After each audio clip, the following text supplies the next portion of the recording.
Y nos encontramos ya en este momento con el licenciado Felipe Abril, él fue viceministro de Gobierno. Felipe, muy buenas noches, gracias por acompañarnos. Pues sería importante tener una lectura tuya respecto de la situación que vive en este momento el país. Acabábamos de escuchar al presidente de la Confederación de Nacionalidades Indígenas del Ecuador, Leonidas Issa, con la intención de que desde los territorios las distintas organizaciones y comunidades se trasladen a la capital de la República. ¿Qué implicaciones podría tener esto? Ellos advierten que no existe ninguna respuesta por parte del gobierno nacional. El gobierno dice que está abierto al diálogo, sin embargo, no se ha llegado a concretar un proceso precisamente de encuentro tanto entre el sector indígena, las otras organizaciones sociales y el gobierno nacional en un proceso de diálogo que permita superar la crisis que estamos viviendo en este momento. Felipe, bienvenido. Me parece, Felipe, que tenemos apagado el micrófono. No sé si lo podemos encender. Sí, buenas noches. Ahí está. Estimada Rosana, un gusto saludarte, y a la audiencia de Antena 1 también es siempre un gusto estar con ustedes. En estos momentos el país ve nuevamente una situación muy difícil, pero la salida siempre en democracia es el diálogo. El diálogo se vuelve difícil cuando las posturas se han vuelto muy extremas. El gobierno, lamentablemente, según mi apreciación, no entiende que llegó a gobernar no con el apoyo mayoritario de los ecuatorianos, sino más bien con una suerte de respaldo para ver qué es lo que pasa, ¿no? Y es así de concreto, porque recuerden que en la primera vuelta obtuvo el 20% de votación, más o menos, y luego logra recoger el respaldo de varios ecuatorianos que lo que hacen es votar en contra del correísmo, porque hay mucha gente que vota diciendo yo no quiero que vuelva la corrupción rampante, yo no quiero que vuelva el autoritarismo, y obviamente votan en rechazo del candidato del correísmo, pero no era un apoyo a Guillermo Lasso. Y entonces, cuando gobierna Lasso, empieza a implementar un proyecto, un programa de gobierno neoliberal. Y la apuesta que él hizo en la segunda vuelta, justamente para su campaña, fue cambiar de discurso, agrupar a sectores como las mujeres, como los ambientalistas, etcétera, a decir que va a tomar líneas en ese sentido. Y en el momento en el que empieza a gobernar, pues lo que sucede es simplemente que va a implementar una línea que solamente mira el tema económico. En este año de gobierno, más allá de la vacunación, pues lo que ha hecho es impulsar políticas de consolidación de la macroeconomía.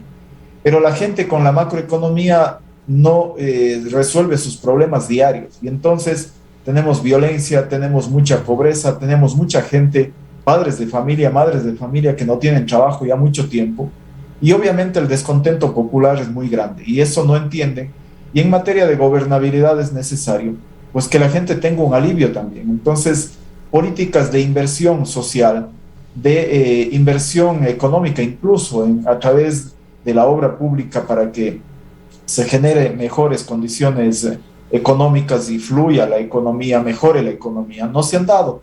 Salimos recién de una pandemia, de una crisis complicada.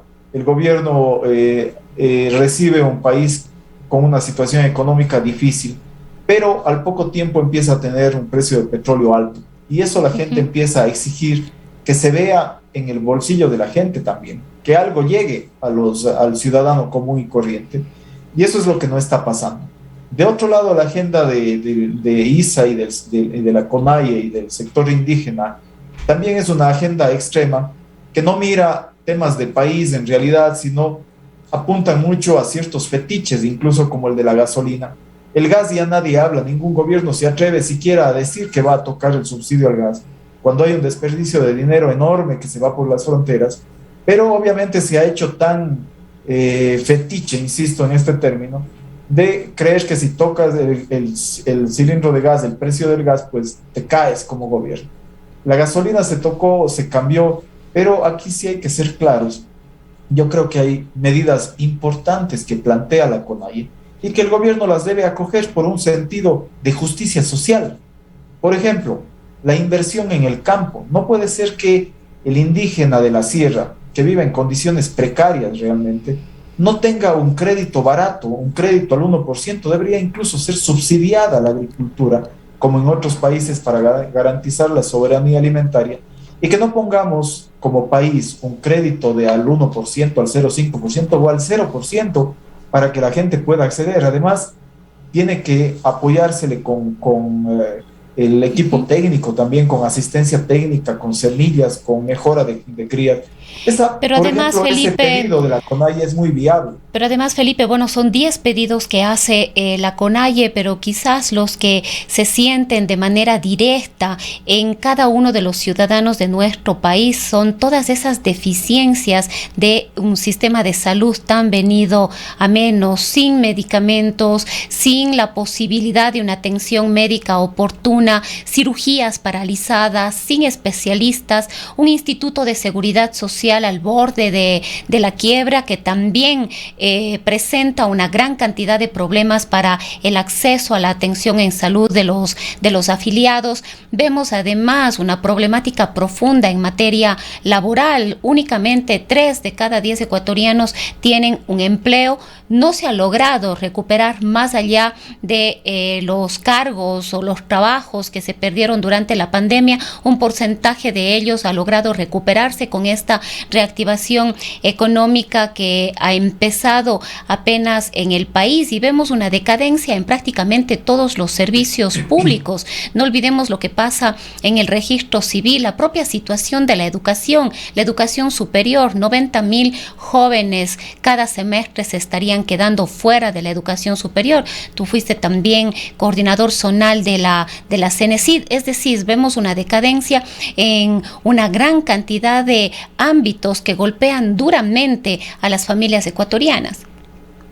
Sin duda alguna, son temas fundamentales que muchos de ellos sí se pueden resolver con voluntad política. Por ejemplo, el tema de salud se puede resolver mientras se da paso a cambios de fondo, porque efectivamente en la salud se va mucho dinero en corrupción y esto hay que cambiarlo. Pero mientras tanto no se puede dejar a la gente sin medicina, sin atención médica, haciendo colas. El registro civil es un regreso a los años 80.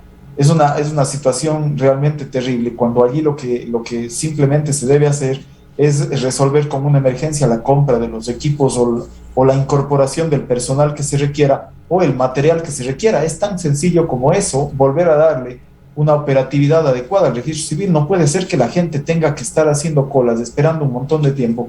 Eso es tiempo perdido, también es dinero para la gente, es una economía precaria vivir de esa manera. Igual en educación para que los chicos vuelvan a aulas decentes, hay que hacer una inversión que no es mayor, pero lamentablemente el gobierno tiene una mirada de que el servicio social o la atención a lo social prácticamente tiene que ser de calidad. Empiezan a pedir apoyo a fundaciones que se hagan cargo de las tareas que son responsabilidad del Estado ecuatoriano, porque así lo dice la Constitución.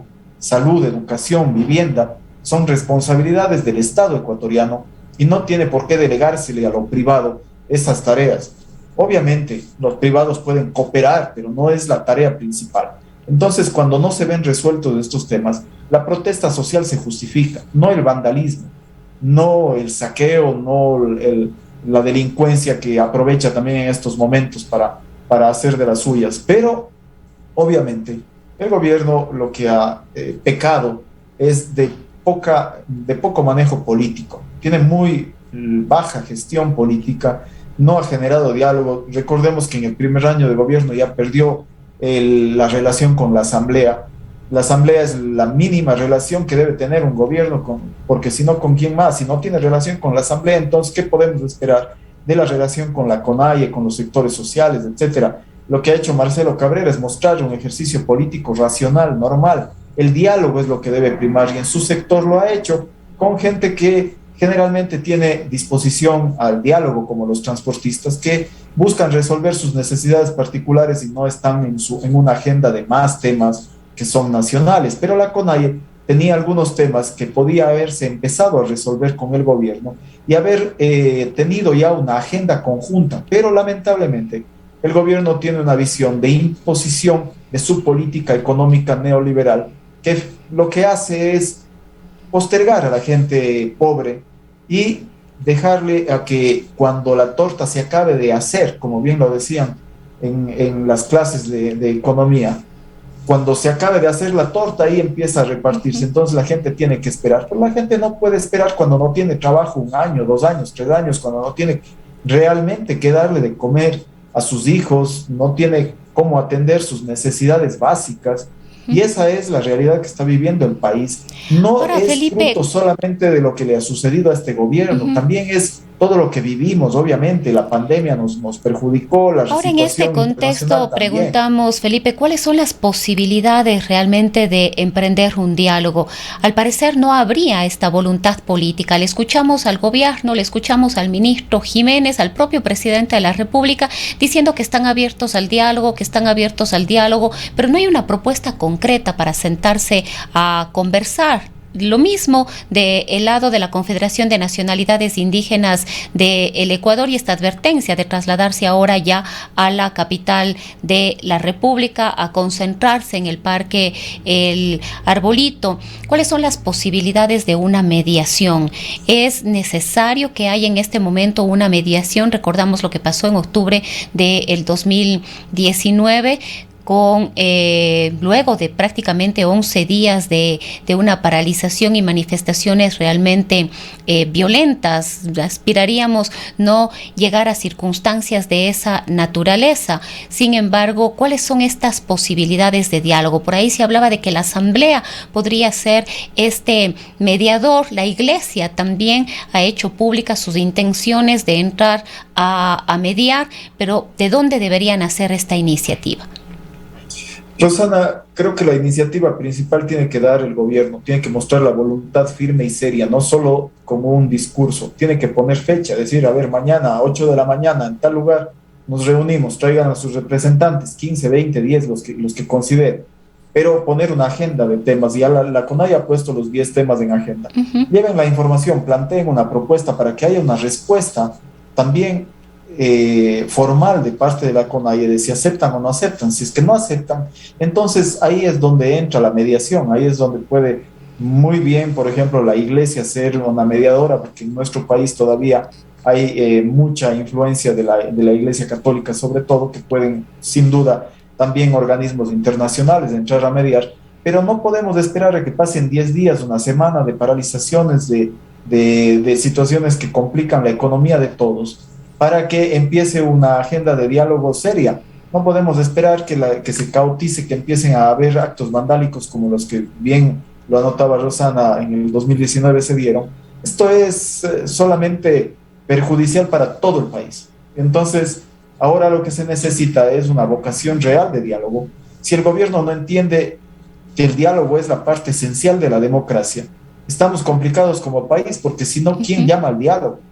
Obviamente, la CONAIE sí ha planteado un diálogo hace algunos meses, no ha tenido respuesta, entonces toman otras medidas. Así es como funciona, porque el gobierno tiene el poder, las organizaciones sociales quieren equiparar ese poder para ponerse vis a vis y estar en condiciones de dialogar uno a uno, de manera que se respete. Ahora, Felipe, la detención de Leonidas Issa le fortaleció al movimiento indígena. Quizás ahí también hay algún error de concepción por parte del gobierno nacional al creer que el movimiento indígena es Leonidas Issa, es quizás no conocer cómo funciona la organización desde las bases respecto de esta cosmovisión distinta que tienen ellos de la vida y, por supuesto, con el apoyo de las otras organizaciones sociales, mientras de acuerdo a perfiles de opinión, recientemente el presidente de la República tiene un 17%, ha bajado más en lo que es aceptación ciudadana. El vicepresidente está con el 12%, mientras que la Asamblea Nacional está con tan solo un 3,87%. Es producto de la situación que se vive en Latinoamérica, no es solo el Ecuador, y es lamentable que esto estemos viviendo porque efectivamente no hay forma de resolver los problemas socioeconómicos de manera inmediata, pero sí debe el gobierno mostrar la voluntad de hacerlo, empezar a desarrollar políticas en conjunto con las organizaciones sociales también.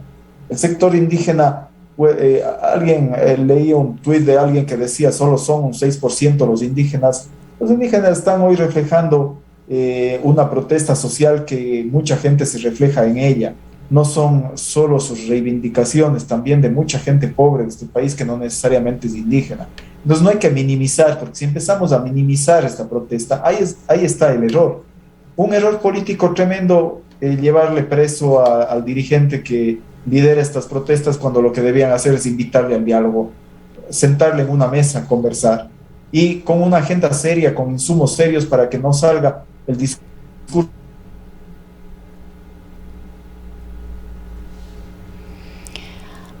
Acabamos de tener, sí, tuvimos un corte en la señal, Felipe. Sí, ahí estamos bien. Estamos bien. Ahí escucho bien. Sí, yo decía, insisto en el tema de la gasolina, porque para el país es perjudicial tener un precio de la gasolina subsidiado muy bajo, porque se va muchísimo dinero por las fronteras, se va muchísimo combustible para otras actividades y sobre todo, Rosana, se va para la cocaína, para la producción de cocaína que cada vez se ha pegado más a nuestras fronteras. Colombia y Perú son los países más grandes en producción de cocaína en el mundo. Y la gasolina es el insumo más importante de la producción de cocaína. Y ahí hay un problema serio de...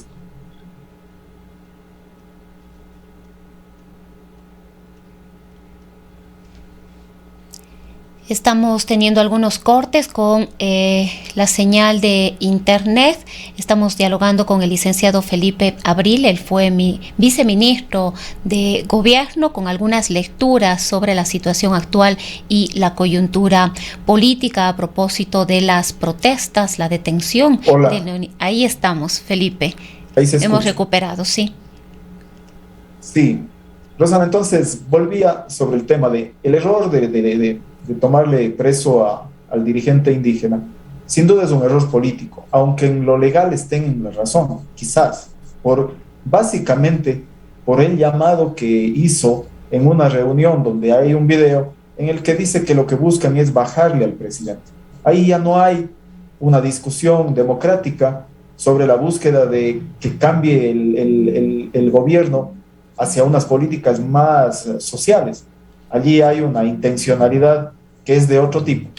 Pero ese efecto legal en lo político es realmente un problema. Lo que buscamos, lo que debe buscar el gobierno como país es eliminar esta protesta, volver a la producción como insisten tanto sus voceros, de que no dañemos la economía con las protestas. Pero mientras no se resuelvan los problemas de la gente, que no son problemas de cuentos, son problemas serios que la gente vive, mientras los ministros de este gobierno no vayan a caminar en un barrio, no vayan a mirar lo que es una comunidad indígena, y más en Cotopaxi, nosotros acá conocemos en Azuay, pero hay que subir un poco al norte y mirar Cañar, Chimborazo, Tungurahua, Cotopaxi, es una situación de pobreza muy grande, la que viven muchísimas familias. Entonces, pedirles a estas poblaciones que no protesten por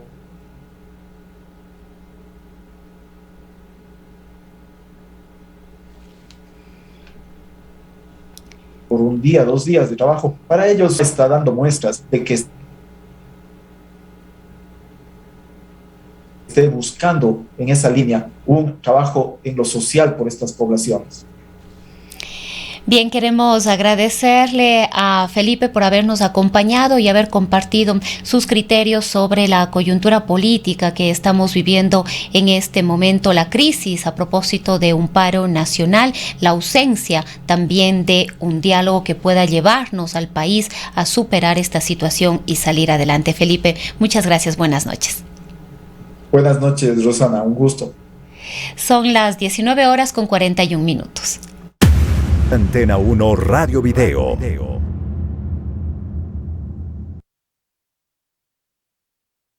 Omnitron te ofrece tecnología con su abrepuertas de garage automático